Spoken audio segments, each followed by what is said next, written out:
Cuidar de crianças sempre foi algo natural para mim. Cresci sendo a responsável pelos primos mais novos, depois passei a trabalhar como babá e nunca tive problemas. Sempre me diziam que eu tinha paciência e jeito para lidar com os pequenos. Mas essa história não tem nada a ver com paciência ou habilidade. É sobre algo que aconteceu numa noite em que percebi que certos trabalhos vêm com um peso que ninguém avisa. Uma conhecida me indicou para uma família nova no bairro. O casal tinha uma filha de 5 anos e precisavam de alguém para ficar com ela durante uma noite inteira, pois viajariam para um compromisso e voltariam no dia seguinte cedo. Parecia simples. Cheguei no início da noite, antes de escurecer, e fui recebida pela mãe, que me mostrou toda a casa. Era uma construção antiga, mas bem cuidada, com piso de madeira e cheiro de limpeza forte. A menina estava tímida, escondida atrás da perna da mãe, mas aos poucos foi se soltando. Enquanto me mostrava os cômodos, a mãe fez um comentário que soou estranho na hora, mas que eu só fui entender depois. Ela disse: "Você pode ir em qualquer lugar da casa, menos no quarto do fundo do corredor. Mantemos a porta trancada, então não se preocupe." Perguntei o motivo, tentando soar despreocupada, e ela respondeu apenas que o quarto estava vazio e servia para guardar coisas antigas. Mas o jeito como evitou meu olhar deixou claro que tinha algo mais. Depois que o casal saiu, fiz um lanche para mim e para a menina e ficamos na sala assistindo a um desenho. Ela parecia tranquila, mas vez ou outra olhava para o corredor, sempre na direção da porta fechada no final. Como eu percebi que isso estava deixando ela inquieta, tentei puxar conversa sobre outras coisas. Não adiantou. Até que, num momento de silêncio, ela disse com naturalidade: "Às vezes ela chama meu nome de lá." O frio subiu pelas minhas costas. Perguntei quem era ela. A menina deu de ombros e respondeu: "A moça que mora no quarto. A mamãe não gosta dela." Tentei rir para disfarçar, dizendo que o quarto estava vazio, mas ela apenas repetiu: "Ela mora lá." Naquela hora decidi que não ia alimentar nenhuma história estranha e voltei a atenção para o desenho. Mais tarde, quando coloquei a menina para dormir, ela pediu para deixar a porta do quarto aberta e a luz do abajur acesa. Atendi ao pedido e fiquei um tempo sentada na cama até ela adormecer. A casa estava silenciosa, com aquele tipo de silêncio que parece pesar no ar. Sentei no sofá com meu livro, mas não consegui me concentrar. De repente, ouvi um som vindo do corredor. Era um leve arranhar, como se algo raspasse na madeira da porta no fundo. O som se repetia em intervalos curtos. Levantei devagar e caminhei até a metade do corredor, mas assim que me aproximei, o barulho parou. Fiquei parada, tentando ouvir qualquer movimento. Silêncio total. Voltei para a sala, mas nem cheguei a sentar. Ouvi de novo o arranhar, dessa vez acompanhado de um som oco, como um toque leve na porta. Foi aí que percebi que a menina estava se mexendo no quarto. Corri até lá e a encontrei sentada na cama, olhando para o corredor. Perguntei o que tinha acontecido e ela disse: "Ela está chamando você agora." Meu corpo gelou. Fechei a porta do quarto e fiquei com ela, sentada no chão, tentando manter a calma. Mas o silêncio não durou. Alguém começou a bater na porta do quarto da menina. 3 batidas lentas, espaçadas. Eu sabia que estávamos sozinhas. Corri para pegar meu celular, mas a tela estava sem sinal de rede. Respirei fundo, tentando encontrar uma explicação lógica, mas a verdade é que não havia nenhuma. As batidas pararam, mas ouvi passos no corredor, indo e voltando, como se alguém estivesse caminhando de um lado a outro. A menina continuava calma, como se já estivesse acostumada. Sussurrou para mim: "Ela não vai entrar se você não abrir."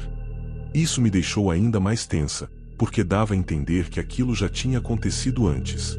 A madrugada foi um tormento. Fiquei sentada ao lado da cama da menina, segurando sua mão, enquanto o som de passos e arranhões continuava. Em alguns momentos, ouvi algo como uma respiração forte perto da porta. Uma vez, tive certeza de ver uma sombra se movendo pelo vão embaixo da porta. Era fina, comprida, e se movia devagar, como se estivesse passando de um lado para o outro. Por volta das 4 da manhã, tudo parou. Um silêncio absoluto tomou conta da casa. A menina adormeceu e eu, exausta, fechei os olhos por alguns minutos. Quando acordei, ainda estava escuro, mas percebi que a porta do quarto estava entreaberta. Levantei assustada, mas a menina ainda dormia. Fui até a porta e vi o corredor completamente vazio. No entanto, a porta do quarto no fundo, que antes estava trancada, estava aberta. Não sei explicar por que fui até lá. Talvez fosse curiosidade, talvez fosse o impulso de provar para mim mesma que não havia nada. Entrei devagar. O quarto estava quase vazio, com poucos móveis cobertos por lençóis. Mas havia algo no centro, bem no meio do chão, um vestido antigo, branco, espalhado como se alguém tivesse deixado cair. Ao lado dele, uma cadeira de balanço virada para a parede. Não havia poeira no assento. Alguém tinha usado aquilo recentemente. O ar lá dentro estava frio, muito mais do que no resto da casa. Um cheiro de mofo e algo mais, algo metálico, enchia o espaço. Saí imediatamente, fechando e trancando a porta. Não falei nada para a menina. Esperei amanhecer, e quando os pais voltaram, contei que houve alguns barulhos, mas evitei entrar em detalhes. A mãe apenas agradeceu e me pagou, olhando para mim como quem já esperava ouvir algo assim. Nunca mais voltei lá. Ainda penso naquela noite, principalmente quando ouço sons estranhos em casa. E sempre lembro da frase que a menina disse: "Ela está chamando você agora." Tenho medo de que, um dia, eu ouça essa voz.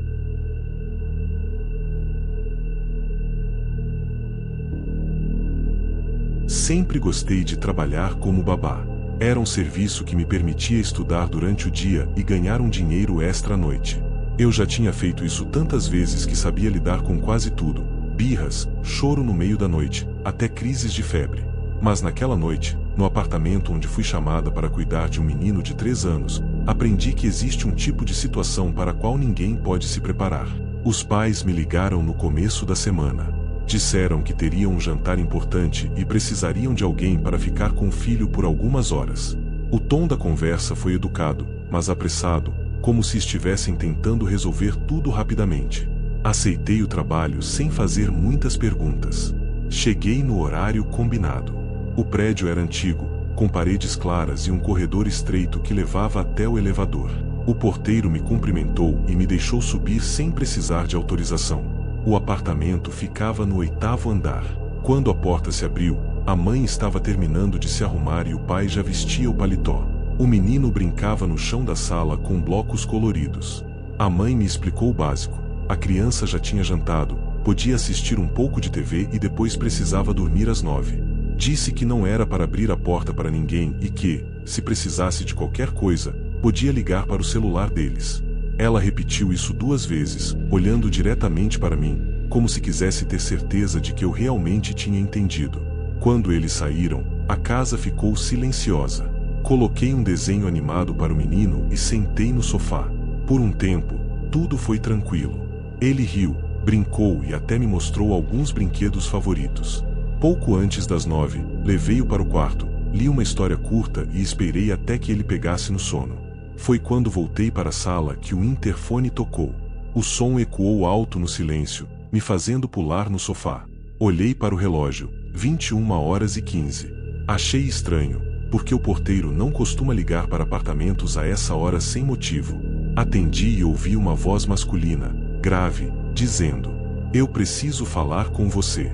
Meu primeiro impulso foi perguntar quem era, mas a voz continuou, pausada: "Eu sei que você está sozinha." Gelei. Não parecia a voz do porteiro, nem de alguém conhecido. Lembrei do aviso da mãe e disse que não abriria a porta. A resposta veio imediata: "Então eu vou subir." Desliguei o interfone e fui até a porta para verificar a tranca. Tudo estava fechado. O coração batia tão rápido que eu podia sentir a pressão no pescoço. Voltei para o corredor que levava aos quartos e me encostei na parede, tentando ouvir qualquer som vindo de fora. Uns 2 minutos depois, alguém bateu na porta. Foram 3 batidas secas, espaçadas. Não olhei pelo olho mágico, com medo do que poderia ver. Em vez disso, peguei o celular para ligar para os pais, mas a ligação caiu antes mesmo de chamar.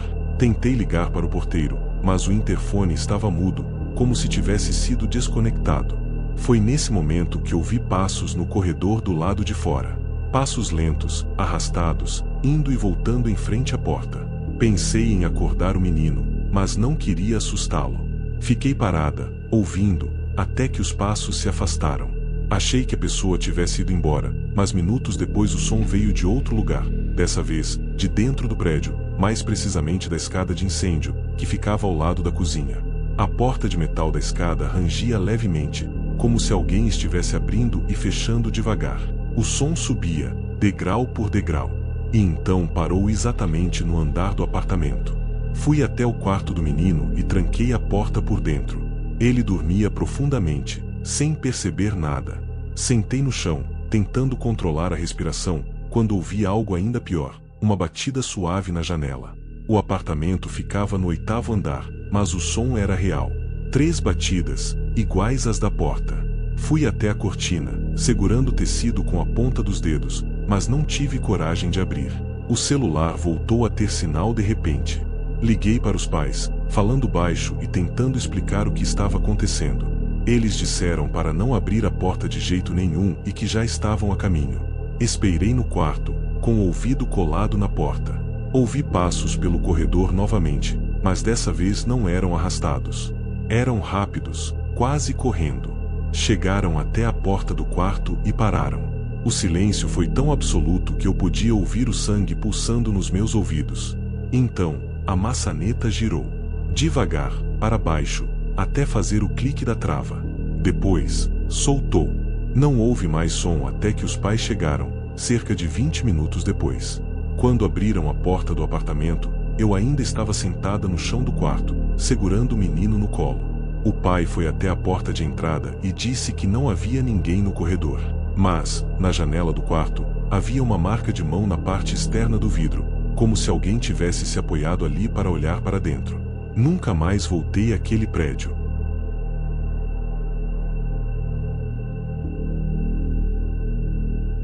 Trabalhar como babá sempre foi algo que me ajudou a complementar a renda. Nunca tive experiências ruins a ponto de pensar em desistir, mas a noite que vou contar me fez repensar se vale a pena entrar na casa de pessoas que mal conheço. Às vezes, não é a criança que dá trabalho, e sim o que vem junto com a casa. Fui chamada por um casal que precisava sair para um evento e voltar só depois da meia-noite. O bebê tinha pouco mais de 1 ano, e eles já tinham o costume de deixá-lo dormir cedo.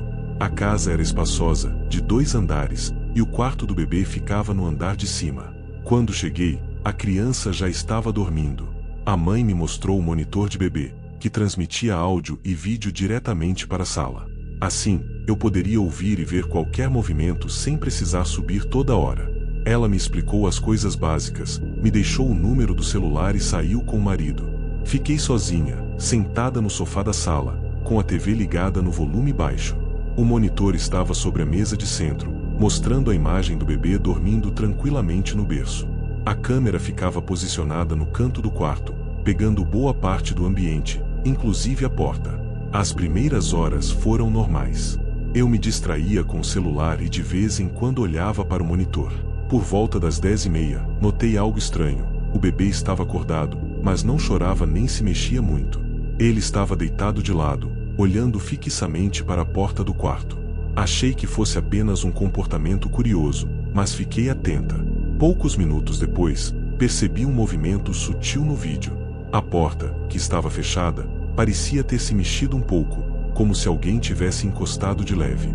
O bebê continuava olhando para ela, imóvel. Pausei a TV e fiquei observando. Então, vi claramente, a maçaneta girou um pouco para baixo e voltou para a posição normal. Na mesma hora, senti o ar da sala ficar mais frio. Peguei meu celular para ligar para os pais, mas a ligação não completou.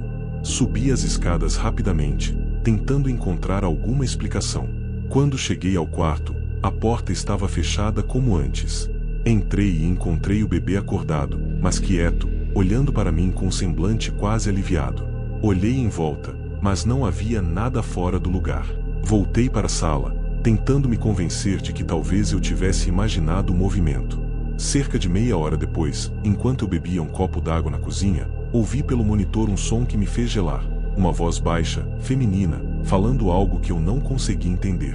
Corri para ver a tela e, por um instante, achei que a câmera estivesse com interferência, porque parecia haver uma sombra no canto do quarto. Era alta, imóvel, perto do berço.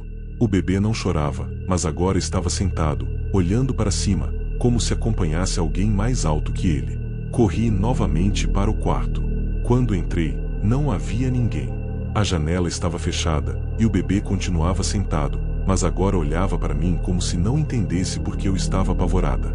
Levei-o comigo para a sala, sentando no sofá e tentando pensar no que fazer. Decidi manter a TV desligada e ficar observando tudo. Foi então que percebi outra coisa perturbadora.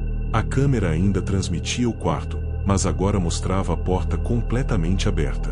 Isso não fazia sentido, pois eu a tinha fechado. Olhei para o bebê nos meus braços e ele começou a sorrir olhando para a tela, não para mim. Quando acompanhei o olhar dele, vi claramente uma mão pálida, de dedos finos, se apoiando no batente da porta dentro da imagem do monitor. Ela estava imóvel, como se apenas segurasse a madeira. Corri até o aparelho para desligá-lo, mas antes que conseguisse, a imagem ficou cheia de estática. No meio dos ruídos, ouvi de novo a voz feminina, agora um pouco mais clara: "Você não devia estar aqui."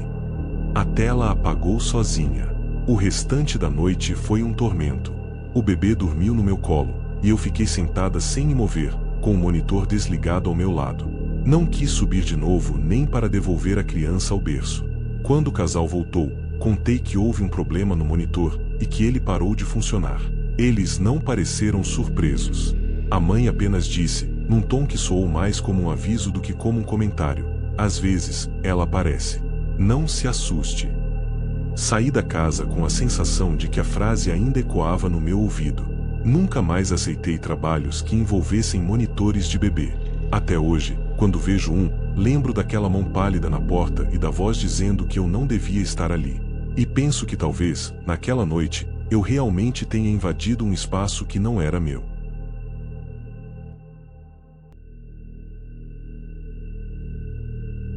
Trabalhar como babá sempre me pareceu uma forma tranquila de ganhar dinheiro. Eu já tinha experiência, conhecia bem as tarefas e sabia lidar com crianças de diferentes idades.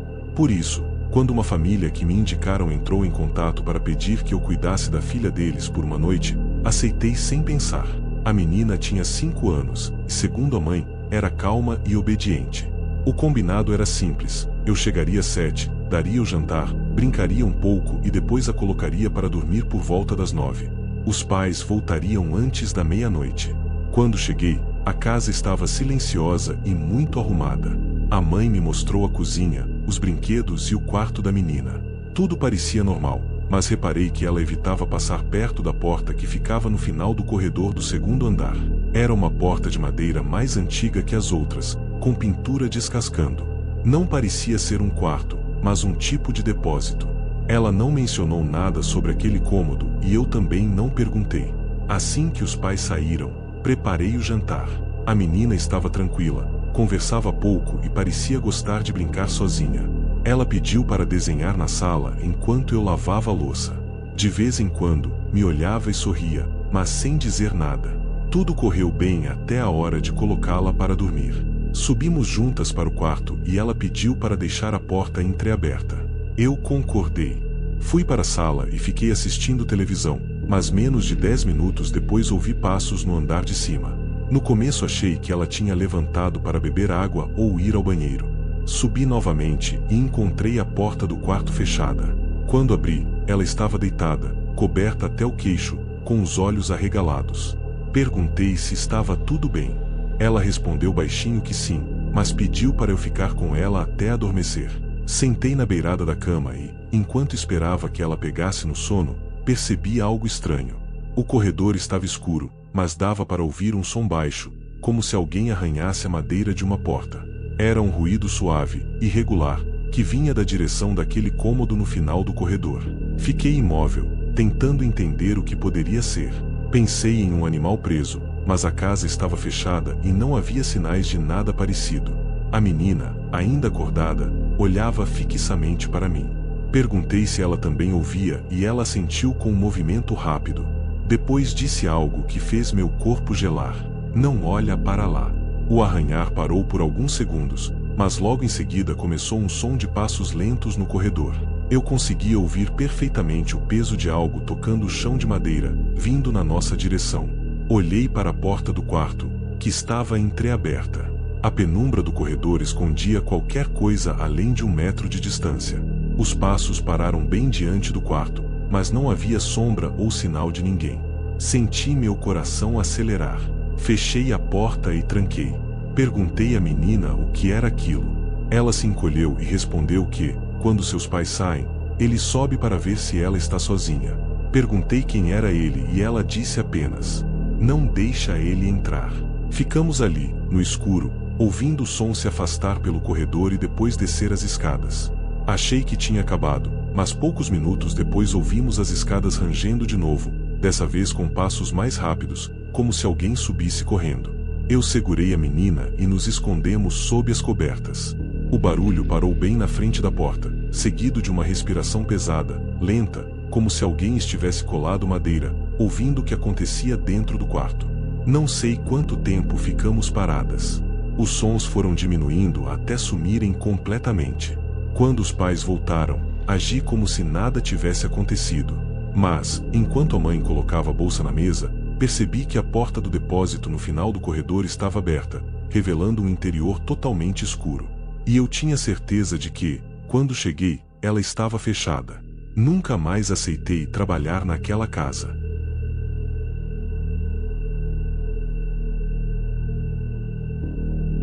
Quando eu aceitei aquele trabalho, achei que seria apenas mais uma noite cuidando de uma criança, como tantas outras que eu já tinha feito.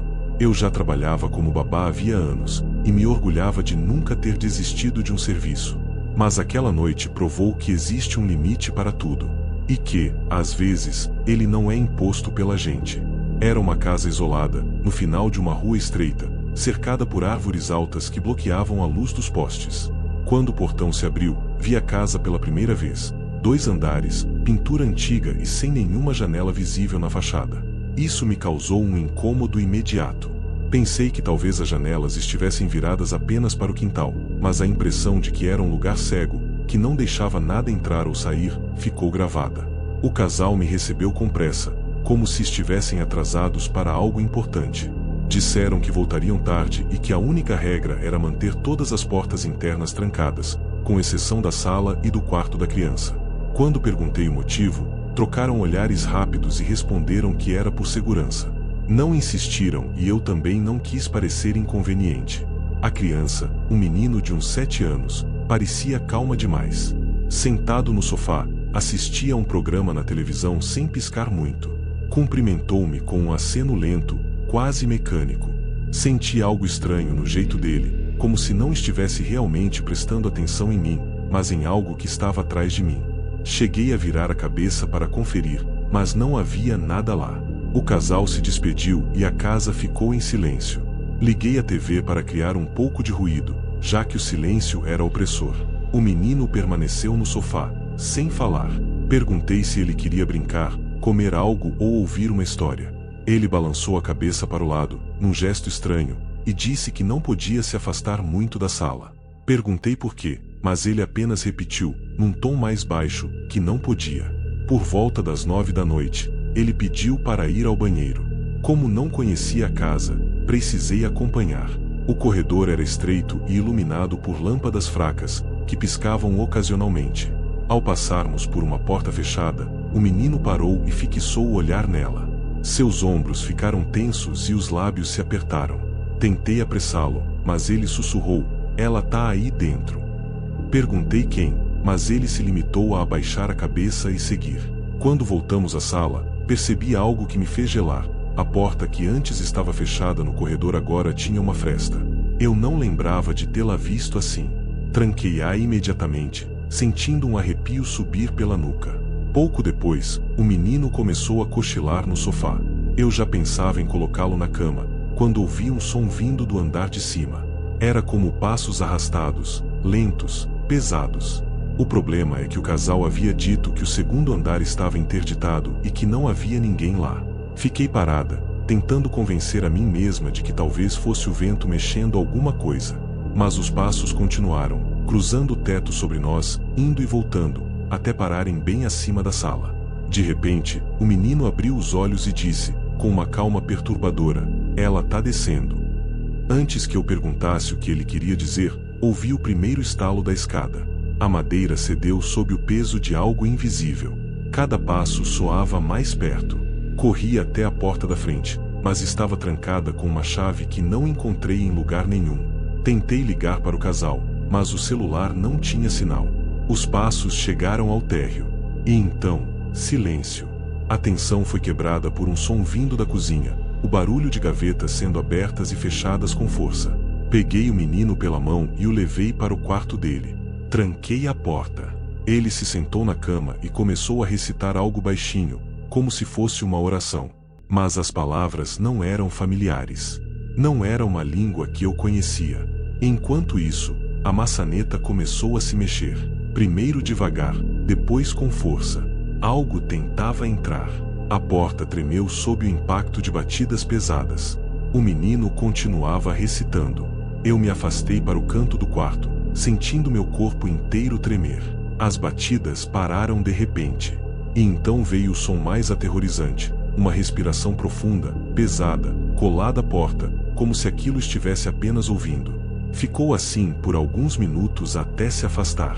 O silêncio voltou, mas o ar no quarto parecia mais denso, como se algo ainda estivesse ali. Não consegui dormir. Passei o resto da noite sentada no chão, encostada na parede, observando a porta. O menino acabou adormecendo. Quando o casal voltou, o dia já tinha clareado. Eles pareciam aliviados ao nos verem bem. Antes que eu dissesse qualquer coisa, a mulher me entregou um envelope com pagamento e pediu que eu não comentasse sobre a noite. Não aceitei o dinheiro. Só queria sair dali. Ao passar pelo corredor para ir embora, vi novamente a porta que o menino encarou na primeira vez. Ela estava aberta. Não muito, mas o suficiente para que eu visse lá dentro. Era um quarto vazio, com as paredes cobertas por marcas de unhas, como se alguém tivesse arranhado de dentro para fora. E no canto, no chão, havia uma boneca de porcelana quebrada, com o rosto rachado e sem olhos. Saí daquela casa jurando que nunca mais voltaria. Mas às vezes, quando estou sozinha em casa à noite, juro que ouço passos arrastados no andar de cima.